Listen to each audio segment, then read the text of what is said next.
Bonjour à toutes et à tous.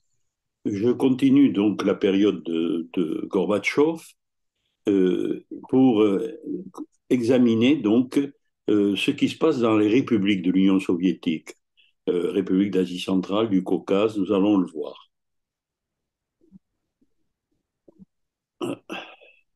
Donc, géographiquement, je m'intéresserai d'abord aux républiques d'Asie centrale, puis aux républiques du Caucase, à l'Ukraine et enfin aux États baltes. Alors, j'ai commencé la dernière fois par l'Asie centrale, notamment le Kazakhstan, donc un très vaste pays, 5 fois la France, qui pèse d'un grand poids en Union soviétique, hein, avec 1 400 000 habitants, et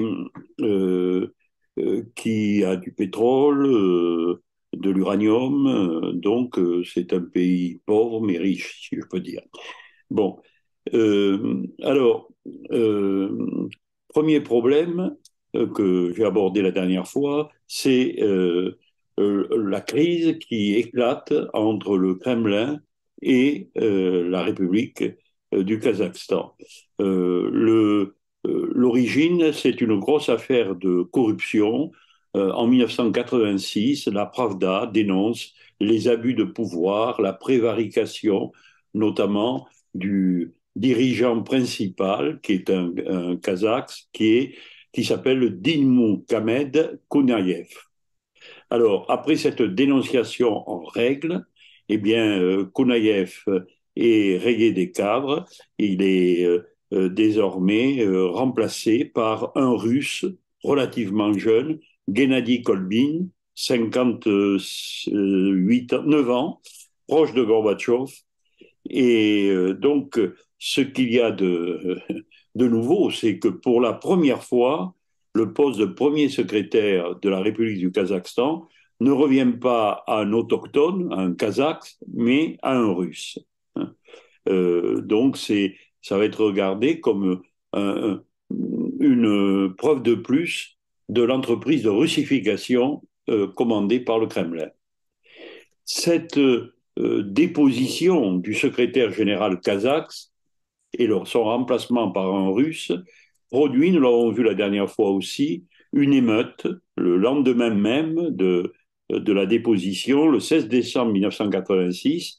Eh bien, il y a dans la capitale, à Alma-Ata, une véritable émeute, hein, avec donc l'intervention de la police, de l'armée, avec de nombreux manifestants et une répression dont le bilan exact n'a jamais été établi, mais qui a dû être assez sévère.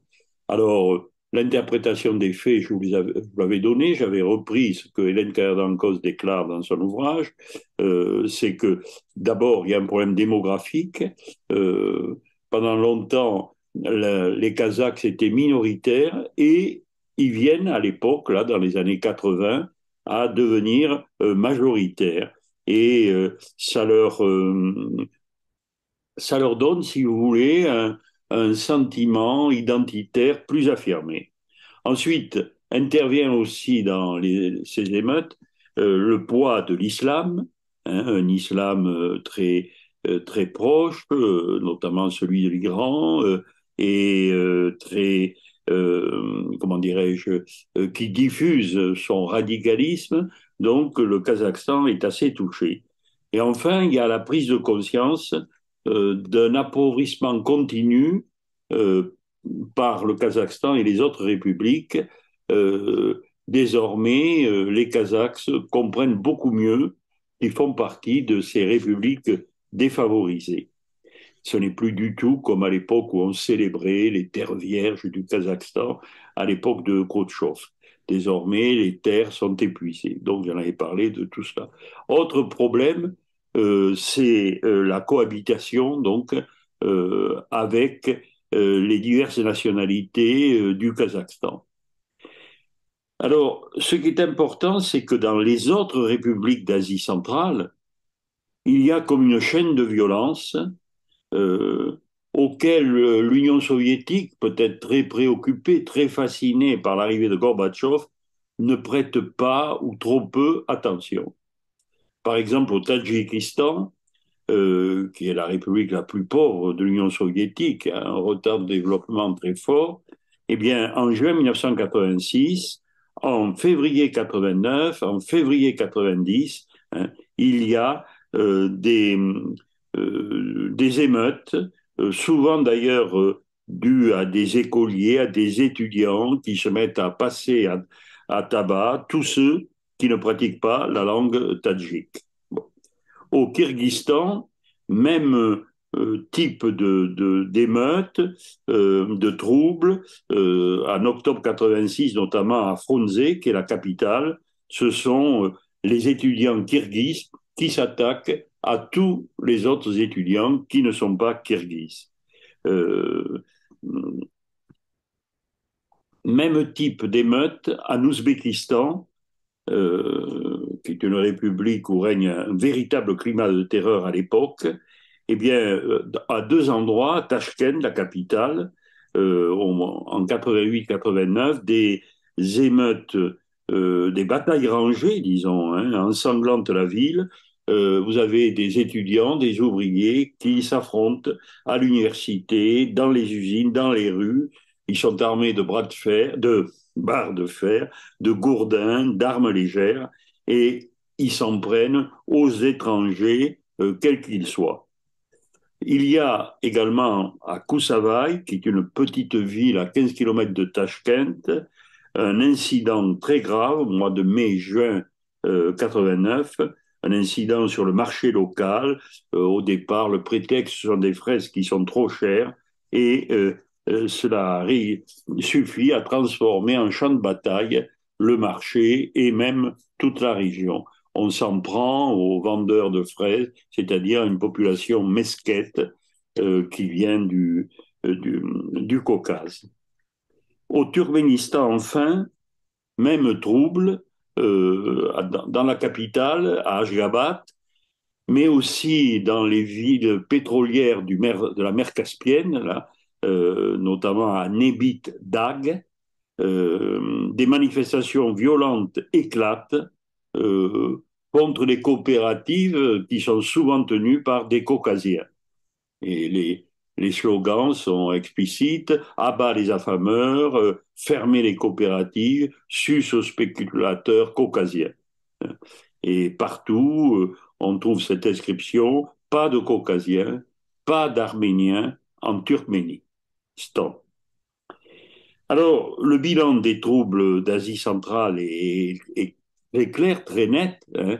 Euh, c'est d'abord ces émeutes, ce sont le reflet d'une idée très forte, c'est que les grandes nations euh, ne veulent pas de minorités sur leur sol.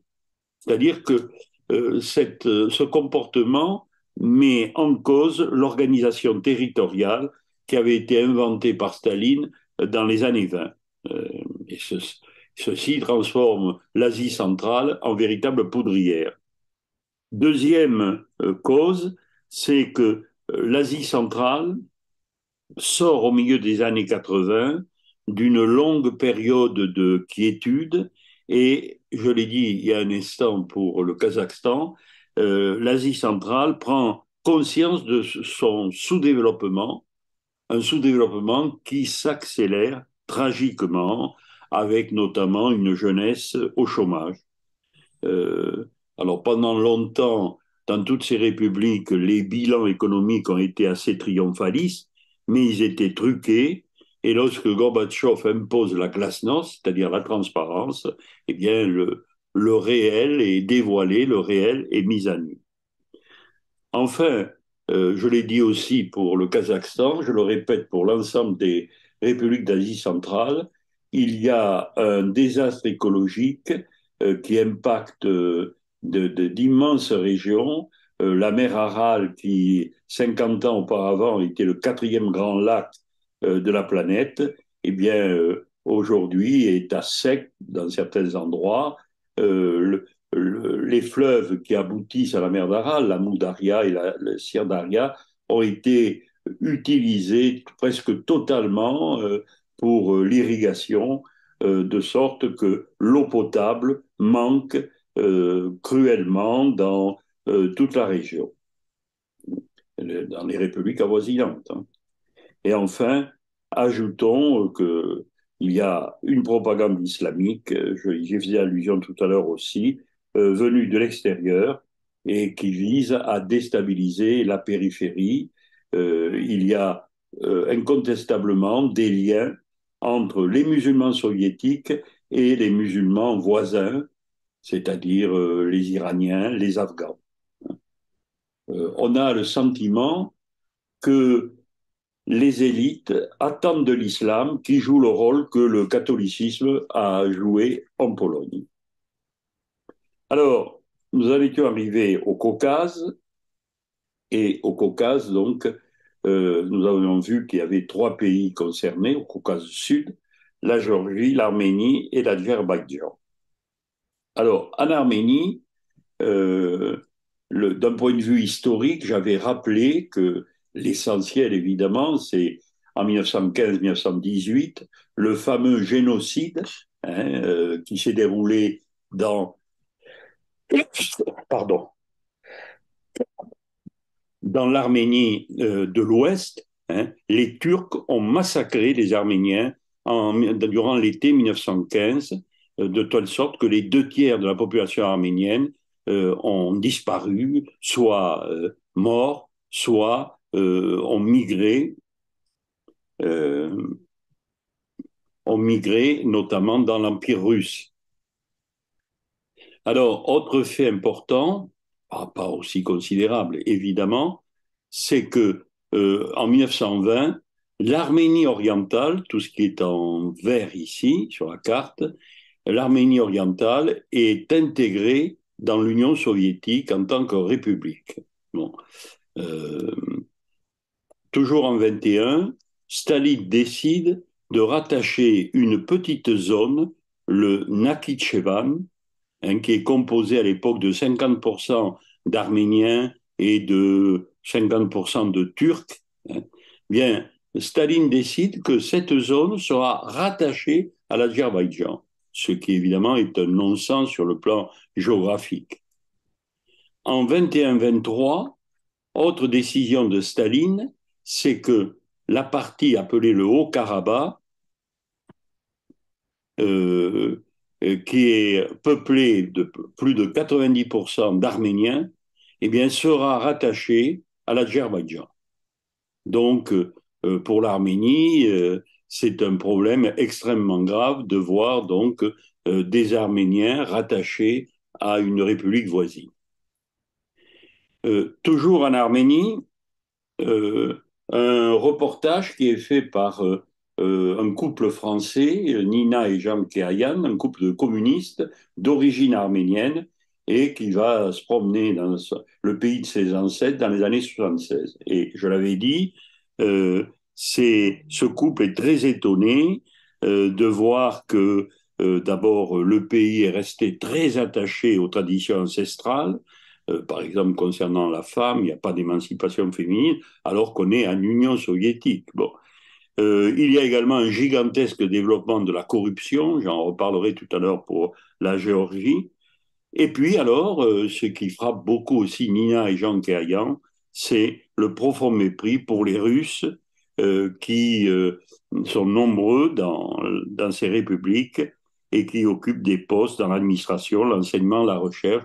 Donc, ils apparaissent comme des colons, on dirait, dans les colonies.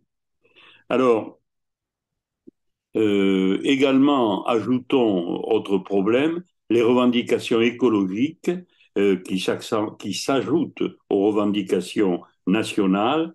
Erevan est l'une des villes les plus polluées de l'Union soviétique. J'avais rappelé qu'il y avait de nombreux complexes chimiques, d'où du monoxyde de carbone euh,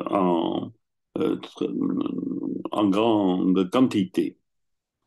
Alors, j'en étais là et je passe maintenant à l'Azerbaïdjan, donc qui est le pays voisin, en jaune sur la carte. Alors, l'Azerbaïdjan a été intégré dans l'Empire russe en 1806 et en 1920, donc, va devenir une république socialiste.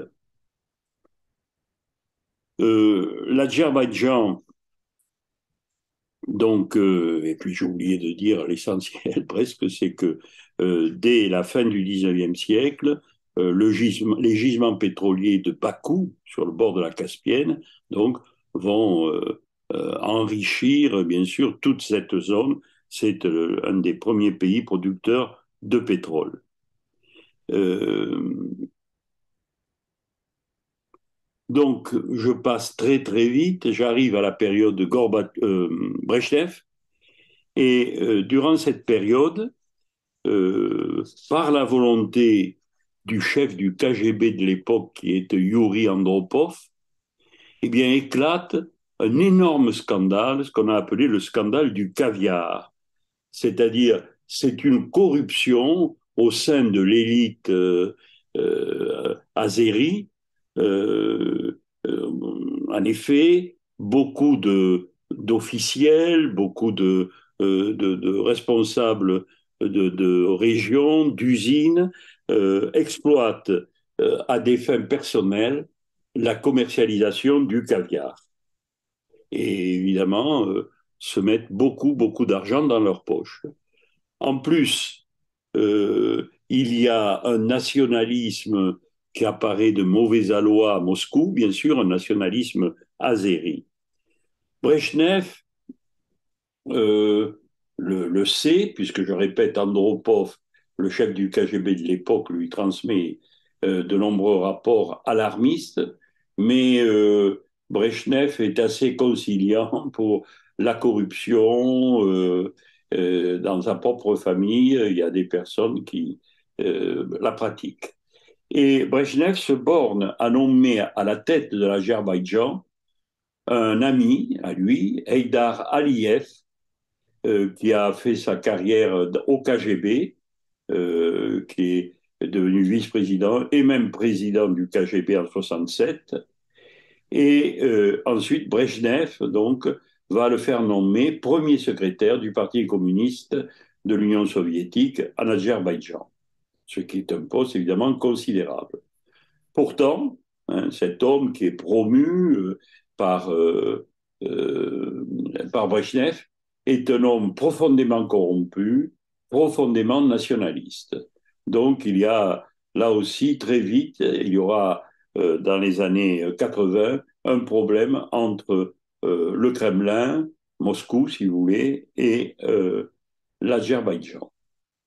Mais le principal problème sera celui du Haut-Karabakh que j'ai à peine évoqué la dernière fois et qui va donner lieu à un conflit très grave qui dure toujours d'ailleurs entre l'Arménie et l'Azerbaïdjan. Alors, le Haut-Karabakh, donc facile à situer, c'est cette enclave, la verte, hein, qui est une enclave donc située en Azerbaïdjan et qui, pourtant, c'est une zone peuplée de 95% d'Arméniens. C'est pas énorme, hein, c'est un petit pays, comme deux départements français, c'est 11 400 km², peu peuplé, 150 000 habitants, mais c'est quand même une verrue, si je peux dire, à l'intérieur de l'Azerbaïdjan. Et pour les Arméniens, c'est pas une verrue, c'est vraiment un drame. Alors, depuis le cinquantenaire du génocide arménien, qui avait eu lieu, donc, qui avait donné lieu à des vastes cérémonies, donc depuis 1965, la population arménienne du Karabakh avait plaidé auprès de Moscou pour que le Haut-Karabakh soit détaché de l'Arménie, détaché de l'Azerbaïdjan et rattaché à l'Arménie. Mais Moscou ne bougeait pas. Moscou demeurait sourd. Arrive Gorbatchev, plein d'espoir.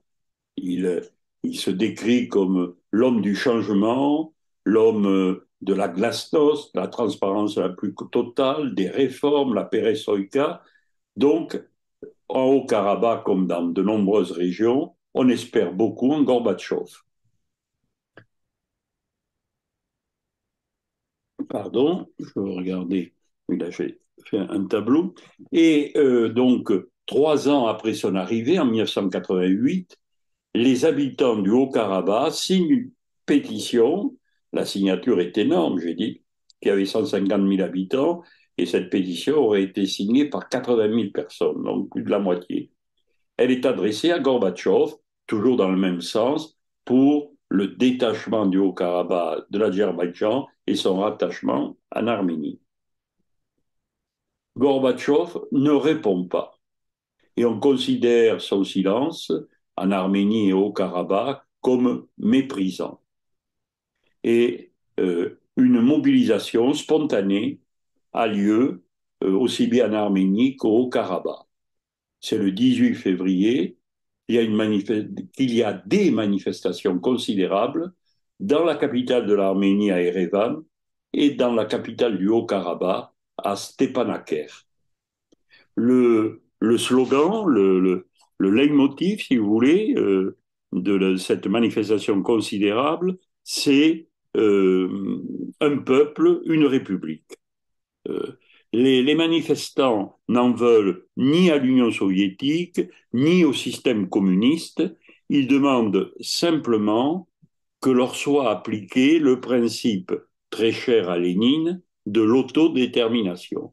Qu'on fasse donc un référendum et qu'on demande à la population, voulez-vous être attaché à l'Arménie ou à l'Azerbaïdjan? Or, donc après ces manifestations considérables, 2 jours après, le soviet de la région autonome du Haut-Karabakh, c'est-à-dire, on dirait, le conseil régional, le conseil qui est à la tête donc du Haut-Karabakh, vote carrément le rattachement du Haut-Karabakh à l'Arménie. Comme le dit très bien Hélène Kayardankos dans son livre La gloire des nations, cette proclamation est une grande première. Euh, les députés, dit Hélène Kayardankos, ne sont plus simplement des porte-paroles du pouvoir central, mais ils estiment qu'ils représentent la volonté populaire. Et Hélène Kayardankos n'a pas peur de dire la vie politique moderne démocratique naît en Union soviétique ce jour-là.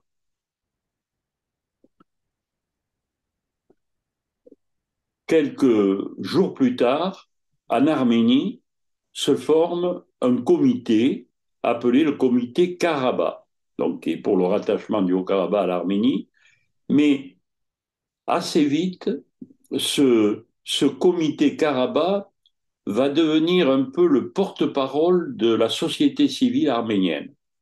Je veux dire par là que le, le, le comité ne va pas se limiter, contrairement à ce qu'on pourrait penser à cause de son nom, au problème du Karabakh, mais va intervenir et faire intervenir dans les rues, dans les manifestations, les Arméniens pour toutes sortes de, de, de, comment dirais-je, de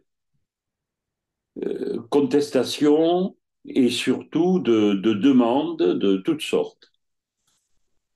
Alors, à partir du 20 février, donc, et par l'intermédiaire de ce comité Karabakh, les populations arméniennes, que ce soit en Arménie ou au Karabakh, se mobilisent et c'est ce qu'on appelle la folle semaine à Erevan. Et au terme de cette folle semaine, Gorbatchev va réagir le 26 février par une expression pour nous gaulienne, je vous ai compris. Mais comme pour De Gaulle à propos de l'Algérie, son propos va être interprété différemment à Erevan et à Bakou par les Azéris et par les Arméniens. Qu'est-ce qu'on comprend? Eh bien, en Azerbaïdjan, c'est la première réaction. On comprend que Gorbatchev est du côté des Azéris et qu'il leur donne raison. De telle sorte que pendant 2 jours, un pogrom sanglant va avoir lieu près de Bakou. Je donne des détails. Ça commence, je crois que c'est le 27 février. Il y a de jeunes Azéris qui font une descente, comme on dit, à Bakou contre les Arméniens. Bagarre, il y a 2 morts. Les Azéris repartent, furieux en disant qu'ils vont se venger. Effectivement, dans les heures qui suivent, le 27 et le 28 février, à Bakou, et surtout dans une petite ville voisine, Sumgait, les Azéris vengent leurs morts du Haut-Karabakh, mais d'une manière horrible. Donc, je répète, Sumgait, c'est une petite ville ouvrière, hein, née du pétrole, à une trentaine de kilomètres de Bakou. Et voici ce qui s'y passe pendant 2 jours et 2 nuits. 2 jours et 2 nuits absolument atroces où l'on pille, où l'on tue, où l'on viole. C'est une, c'est atroce. Euh, bon, le bilan officiel sera très sous-évalué, 31 morts, 300 blessés. Alors, ceux qui commettent ces crimes connaissent clairement leurs objectifs. Ils auraient eu des listes de résidents arméniens, leurs adresses, donc ils savent très bien, quand ils se dirigent vers un bloc, vers un bâtiment, où se trouvent les Arméniens, et notamment certains Arméniens. Et à ce moment-là, les Azéris, par groupe de 50 à 80 personnes, s'introduisent dans les appartements, tuent les gens, euh, parfois chez eux, parfois ils les amènent dans la rue pour se moquer d'eux, et après des tortures, souvent atroces, les victimes sont aspergées d'essence et brûlées. Alors, ces massacres ont pour but de bloquer une éventuelle solution qui serait favorable aux Arméniens au Haut-Karabakh. Alors, les conséquences de ces crimes abominables, de ce pogrom de Sumgait du 27 au 29 février 88, sont considérables. La tragédie de Sumgait a radicalement modifié le problème du Caucase Sud. Alors que jusque-là, les Arméniens et les Azéris cohabitaient dans les 2 républiques, ce n'est désormais plus possible. L'affaire du Karabakh, donc, ne peut rester en cet état. Alors que faire? Eh bien, Gorbatchev ne sait quoi faire. D'un côté, il sait que à Moscou et dans tout l'Occident, il y a une migration arménienne qui est très forte et qui forme des communautés très puissantes. Donc, il faut ménager à Moscou et en Occident les Arméniens. D'un autre côté, l'Azerbaïdjan, les Azéris sont très soutenus évidemment par les républiques musulmanes d'URSS, l'Union soviétique, mais aussi soutenus par la Turquie. Donc, Gorbatchev a peur de mécontenter les uns ou les autres en soutenant un des 2 camps. Et finalement, en mars 88, il décide de condamner les Arméniens et de soutenir l'Azerbaïdjan. Euh, donc, il est particulièrement hostile à ce comité Karabakh dont j'ai parlé tout à l'heure, parce qu'il a compris que ce comité Karabakh, comme je le suggérais, c'était pas simplement un comité de circonstances pour défendre les Arméniens du Haut-Karabakh, mais c'était en train de devenir le glaive, le moyen de défense de l'ensemble de la population arménienne. Donc, il craint cela et il condamne donc les Arméniens. Aussitôt, le 15 juin, c'est la riposte, euh, le Soviet suprême d'Arménie, c'est-à-dire donc la plus haute instance parlementaire d'Arménie, se prononce pour le rattachement du Haut-Karabakh à l'Arménie. Et 2 jours plus tard, le Soviet suprême d'Azerbaïdjan fait pareil à Bakou et décide de rattacher le Haut-Karabakh à l'Azerbaïdjan. Ceci est très important parce que c'est le signe que les pouvoirs locaux, c'est-à-dire le Soviet suprême d'Arménie, le Soviet suprême d'Azerbaïdjan, hein, sont en train de se rebeller contre le pouvoir central.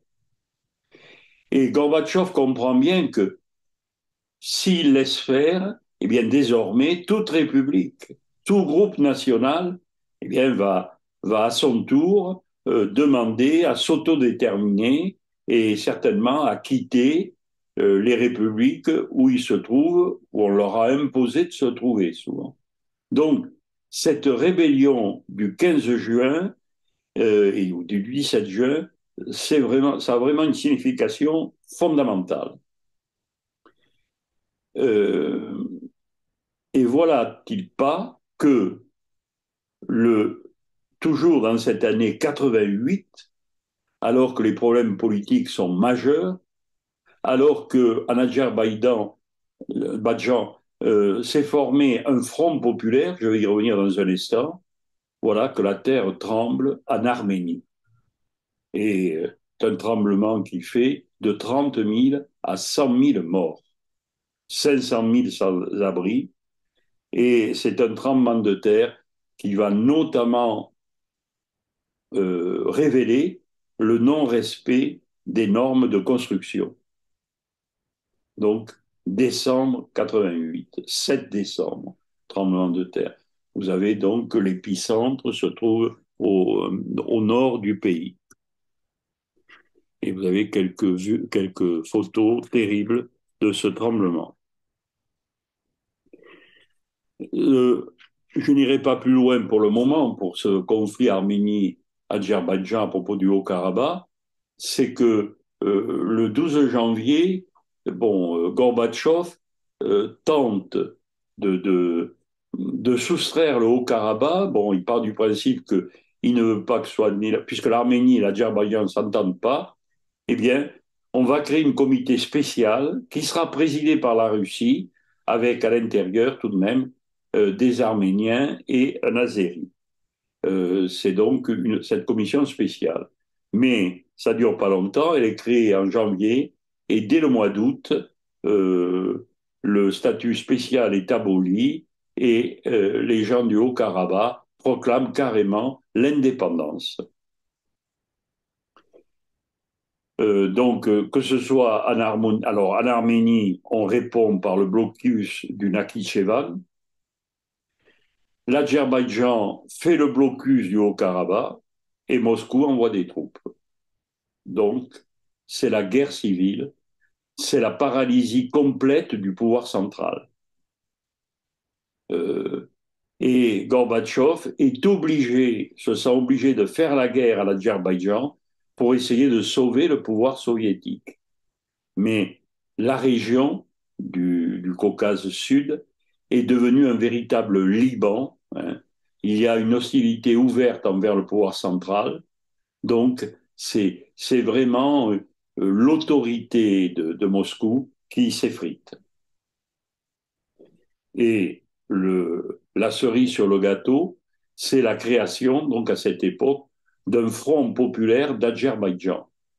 Euh, il va jouer un peu le même rôle que le comité Karabakh en Arménie, c'est-à-dire ça regroupe toutes les forces, c'est imiter des fronts populaires des pays baltes, dont nous reparlerons, et qui ont joué un rôle vraiment d'exemplarité.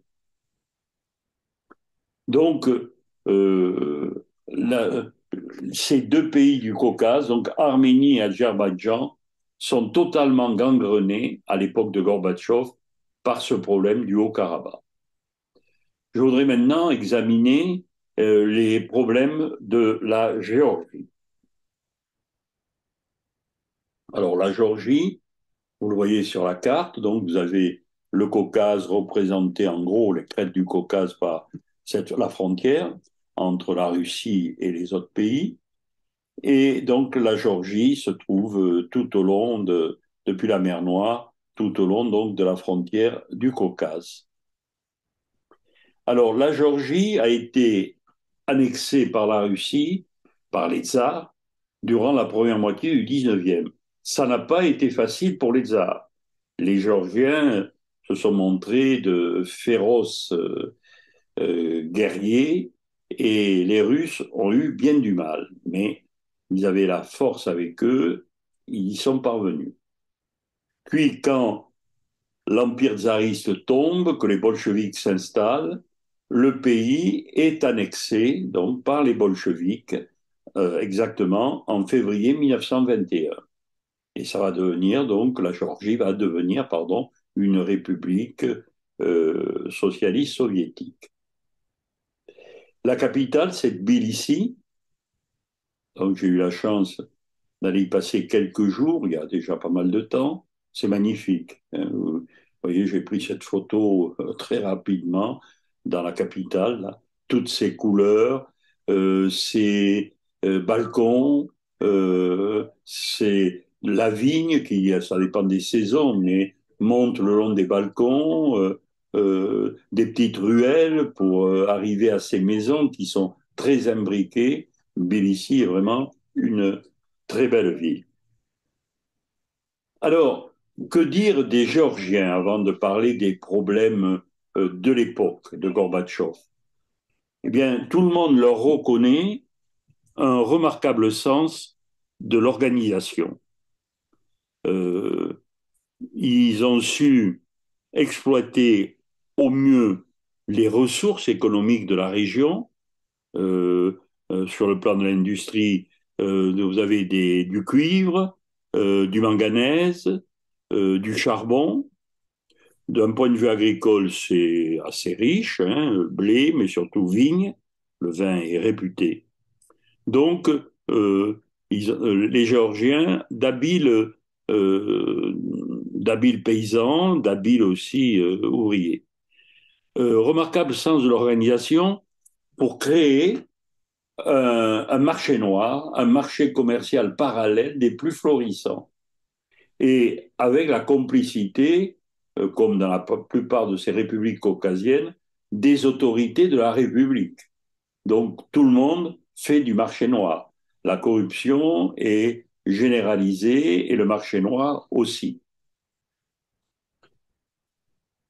Remarquable sens de l'organisation aussi pour essayer de se protéger de Moscou, car Moscou s'est montré toujours dure, méfiante envers la Géorgie. Pourtant, c'est en Géorgie, vous le savez, qu'est né Staline. Il a vécu une partie de son enfance et de sa jeunesse. À Tbilissi, on vous montrera encore, je pense qu'il y a encore, derrière comme un temple grec à colonnes, la maison de Staline, enfin, qui a été conservée et qu'on visite rapidement, avec, à l'époque où j'y suis allé, encore quelques statues de Staline, mais je crois que Poutine les... Alors, elles avaient été enlevées, et puis Poutine les fait remettre, on m'a dit. Alors, je disais que la, Moscou avait traité la Géorgie avec dureté, c'est vrai. En 1924, Moscou mate un soulèvement, mais vraiment dans le sang.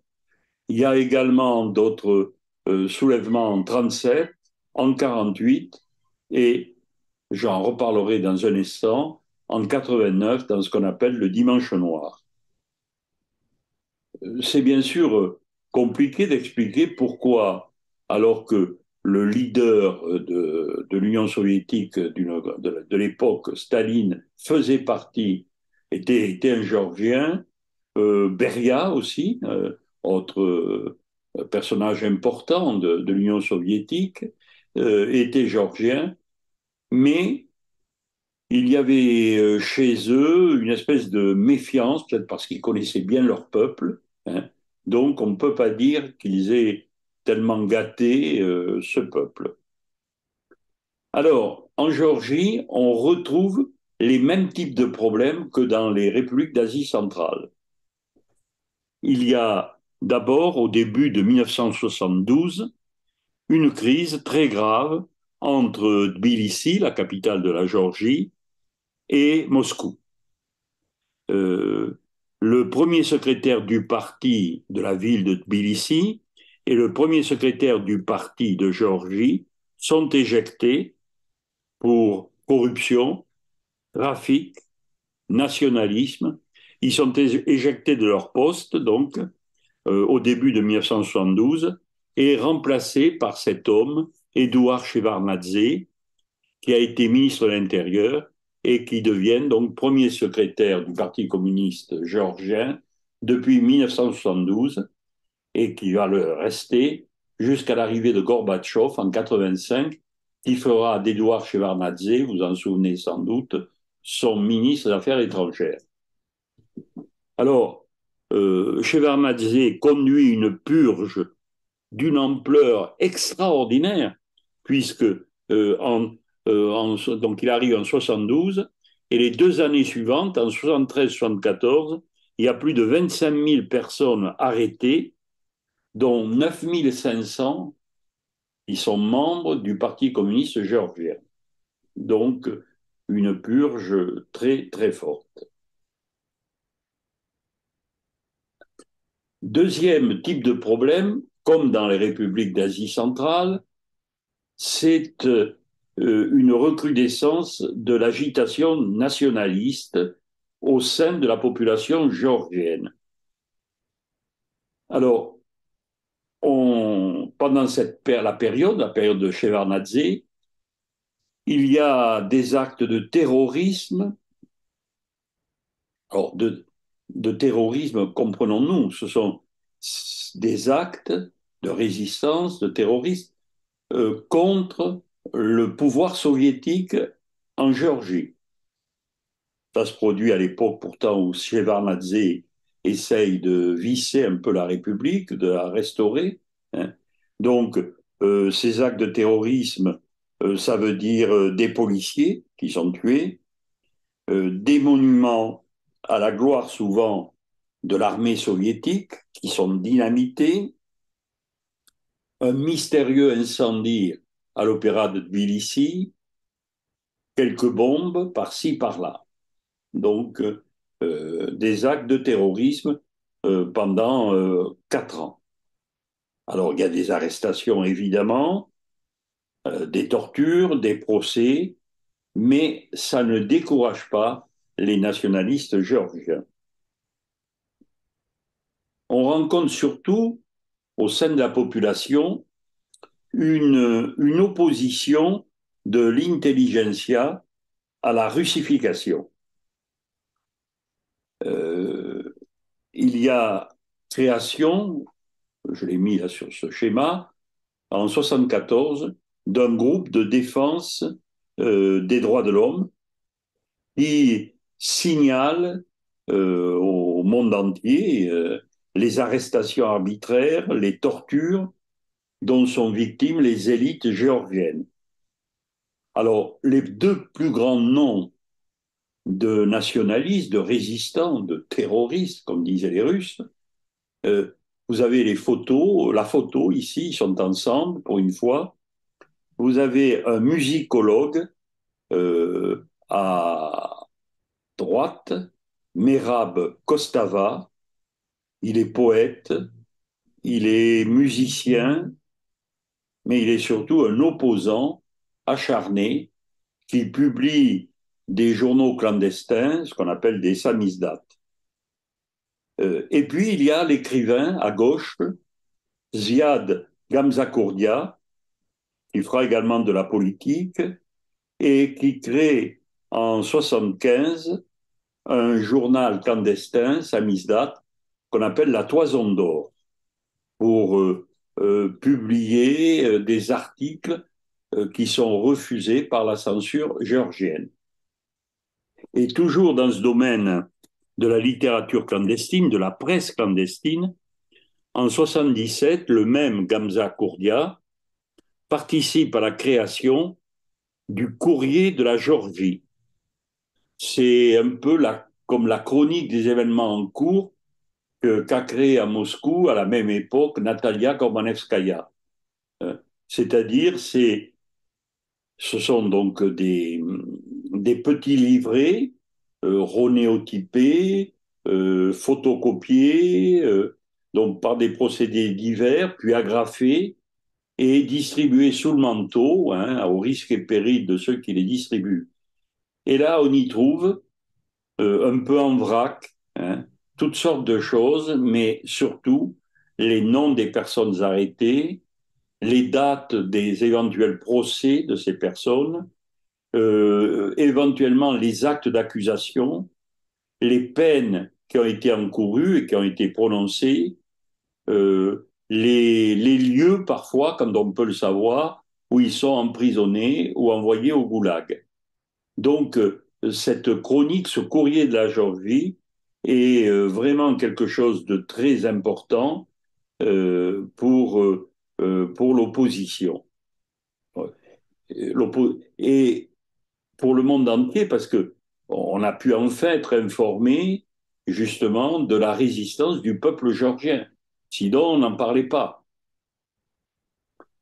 Alors, d'autres manifestations ont lieu, notamment en 1978. 5 000 à 30 000 personnes envahissent les rues de Tbilissi pour manifester leur opposition au projet de nouvelle constitution. Euh, euh, la nouvelle constitution qui était en préparation ne prévoyait pas de faire figurer, comme c'était le cas dans l'ancienne constitution, une clause précisant que le géorgien était la langue officielle de la République. Donc, ce n'était pas prévu dans la nouvelle constitution. Et cela, bien sûr, déplaisait beaucoup aux nationalistes, d'où leur manifestation. Au printemps 81, par deux fois, les étudiants de Tbilissi descendent à nouveau dans la rue euh, et toujours pour protester contre. Alors, tantôt c'est le renvoi d'un professeur, tantôt c'est pour exiger que l'histoire de la Géorgie appartienne au programme, ou alors une question de langue aussi pour protéger le géorgien. Donc, vous le voyez, l'agitation nationaliste est très importante et le point d'orgue, c'est le 9 avril 89, c'est ce qu'on appelle le dimanche noir. Hein. Euh, il y a une manifestation au départ contre les soviétiques qui est réprimée et cette répression entraîne 20 morts et blesse plusieurs centaines de personnes. Donc, vous le voyez en Géorgie, c'est tout à fait classique de ce qui se passe ailleurs. On a vu d'abord une opposition au niveau des instances dirigeantes, hein, avec l'arrivée donc de Shevardnadze en 72. Ensuite, maintenant, une agitation contre la Russie, une agitation nationaliste. Et maintenant, un troisième type d'agitation, ce sont les minorités nationales qui sont incluses dans la République de Géorgie. Alors, il y en a trois minorités nationales. Vous voyez, sur cette belle carte, ah, il y a la région d'Adjari, dont je vais reparler dans un instant, tout à fait donc au sud-ouest, en bordure notamment de la mer Noire, dont la capitale est Batumi. Ensuite, il y a au pied du Caucase la zone des Ossètes, Ossétie du Sud. J'ai déjà fait la comparaison très facile.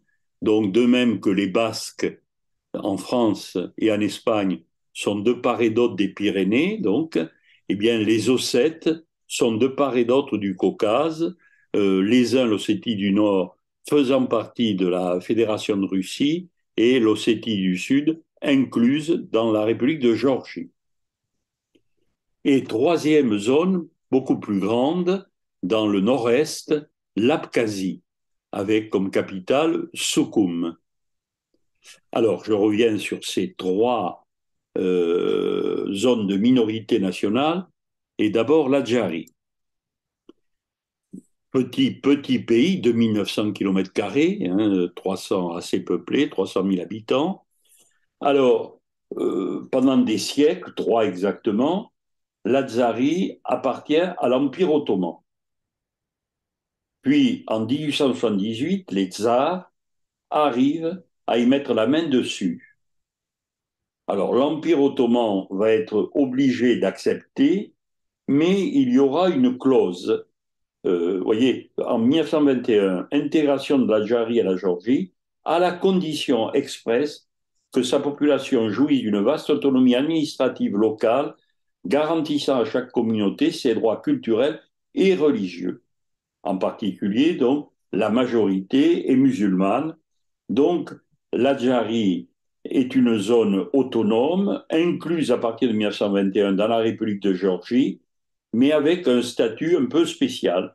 Elle ne va pas, d'ailleurs, grâce à ce statut, elle bougera peu. Elle se révoltera très peu, surtout par rapport à l'Ossétie ou euh, à l'Abkhazie, pardon, à l'Abkhazie. Excusez-moi, j'étais distrait. Alors, deuxième zone, donc, l'Abkhazie, justement. Donc, ici. Alors, l'Abkhazie, 8000 km², c'est-à-dire deux fois le département où j'habite actuellement, les Hautes-Pyrénées, 240 000 habitants, à peu près le même nombre d'habitants. Donc, une zone où dominent les Abkhazes, qui sont chrétiens, 60%, et ensuite, il y a une minorité musulmane, sunnite, relativement importante, mais enfin, c'est une minorité. Alors, après la révolution de 1917, l'Abkhazie, donc, va faire partie de la République géorgienne, mais elle est déclarée autonome euh, tout en étant subordonnée à Tbilissi. Donc, si vous voulez, elle fait partie de la République de Géorgie, mais à l'intérieur, elle a un statut d'autonomie. Alors, va se produire très nettement dans l'histoire de l'Abkhazie deux moments, deux périodes assez contrastées. De 31 à 53, en gros, pendant la période que Staline domine. Staline, je le répète, un Géorgien né à Gori, près de Tbilissi. Alors, pendant la période stalinienne, il y a une volonté de favoriser les Géorgiens et la Géorgie. Le géorgien est obligatoire dans l'enseignement des écoles d'Abkhazie. Et il y a une immigration géorgienne forte, avec déportation d'Abkhazes. Donc c'est tout à fait le système stalinien qu'il pratiquera en Pays-Baltes, chez les Tatars de Crimée, etc. C'est-à-dire, on implante des populations, alors là, c'est pas russe, c'est géorgienne, et on déporte la population indigène. Ici, ce sont les Abkhazes. Bon, les Abkhazes protestent, mais inutile de vous dire que ces protestations, à l'époque de Staline, ne donnent pas lieu à beaucoup de conséquences. Deuxième période, alors, de 1954 à l'indépendance de la Géorgie, en 1991, alors cette fois-ci, la politique vis-à-vis de l'Abkhazie est favorable aux Abkhazes. C'est la période donc marquée par Khrouchtchev et par Brezhnev. Alors, la langue abkhaze est admise dans les écoles primaires, à la radio, à la télévision, et désormais dans l'administration de la République, les Abkhazes sont de plus en plus nombreux. Et c'est pendant cette période, donc de 54 à 91, que l'identité abkhaze se raffermit. Alors, pourquoi ça? Voilà. De sorte que euh, il y a, en raison de ce renforcement donc de l'identité abkhaze, il y a une opposition forte à partir des années 77-78 entre les Géorgiens et les Abkhazes. Les Géorgiens sont des nationalistes effrénés, hein, et ils veulent à tout prix donc imposer le géorgien en Abkhazie, et les Abkhazes donc refusent, et comme ils sont voisins de la République de Russie qui très tôt leur fait les yeux doux, parce qu'elle aimerait bien les récupérer, eh bien il y a un fossé peu à peu qui se creuse entre les Géorgiens et les Abkhazes. En 88, donc nous sommes en pleine période d'effervescence, en pleine période gorbatchevienne, les Abkhazes réclament le droit de faire sécession, c'est-à-dire donc, je répète, de sortir de la République de Géorgie et d'accéder carrément à l'indépendance. Donc, ils réclament ce droit, les Géorgiens protestent, manifestent même à Tbilissi pour cela. Et finalement, ça se termine par des émeutes entre Géorgiens et Abkhazes en juillet 89, qui fait 18 morts, 137 blessés. L'occasion, c'est que l'université de Tbilissi a ouvert une antenne en Abkhazie. Et dans cette antenne, donc, les Géorgiens voudraient imposer leur langue, hein, et les Abkhazes ne sont pas d'accord. Donc, plusieurs jours de violence, et ce sont les troupes soviétiques qui sont chargées de faire l'intermédiaire, la police, et des bagarres, et ça va devenir assez vite une guerre, hein. Et aujourd'hui, donc, l'Abkhazie, pardon, comme l'Ossétie, sont des territoires donc en marge de la Géorgie, et la Géorgie voudrait récupérer évidemment ces territoires. Alors, euh, je termine justement par l'Ossétie. L'Ossétie, donc, quand on dit l'Ossétie en Géorgie, on veut parler de l'Ossétie du Sud. Alors, l'Ossétie, c'est un pays, une zone beaucoup plus vaste, hein, que l'Abkhazie ou que l'Adjarie, 390 000 km², mais très peu peuplé, 50 000 habitants. Donc nous sommes là dans le Piémont et en plein Caucase, c'est magnifique, magnifique, magnifique. Euh, alors, le sentiment nationaliste ossète va se réveiller comme tous les nationalismes dans ces années 88-89. Parce que c'est contagieux, c'est épidémique. Euh, la télévision retransmet des révoltes à droite, à gauche, etc. Donc, pourquoi pas nous, et les Ossètes du Sud, certainement conseillés par leurs voisins russes, hein, réclament de quitter la Géorgie et d'être rattachés à l'Ossétie du Nord. Bon, le Parlement géorgien réagit brutalement. euh, il supprime l'autonomie de l'Ossétie du Sud, il interdit les manifestations, hein, si bien que c'est vraiment le clash entre les Ossètes du Sud et les Géorgiens. Et l'Ossétie du Sud décide de déclarer son indépendance, tout simplement. Une indépendance qui n'est pas reconnue, bien sûr, par les Géorgiens, qui considèrent que l'Ossétie du Sud fait partie de leur État. Et donc, beaucoup de personnes déplacées, des réfugiés, et la Russie qui joue à fond le soutien à l'Ossétie du Sud. Ce qui va déboucher, mais on en reparlera, sur une guerre en 2008. Voilà, j'en reste là pour aujourd'hui. Et la prochaine fois, donc, je verrai à la même époque, c'est-à-dire un peu avant Gorbatchev et sous Gorbatchev, comment le nationalisme se développe en Ukraine. On n'en parle pas suffisamment aujourd'hui. On n'en a pas parlé beaucoup à l'époque d'ailleurs. Donc c'est un thème important, intéressant pour étudier justement le nationalisme ukrainien. Bonsoir. Si cette vidéo vous a plu, vous pouvez nous rejoindre à l'Université du temps libre de Tarbes et de Bigorre à l'adresse utl-tb.info. Vous pouvez aussi nous encourager en cliquant sur le pouce vers le haut. Les commentaires de soutien sont également les bienvenus. Et n'oubliez pas, si ce n'est déjà fait, de vous abonner. Merci et à bientôt.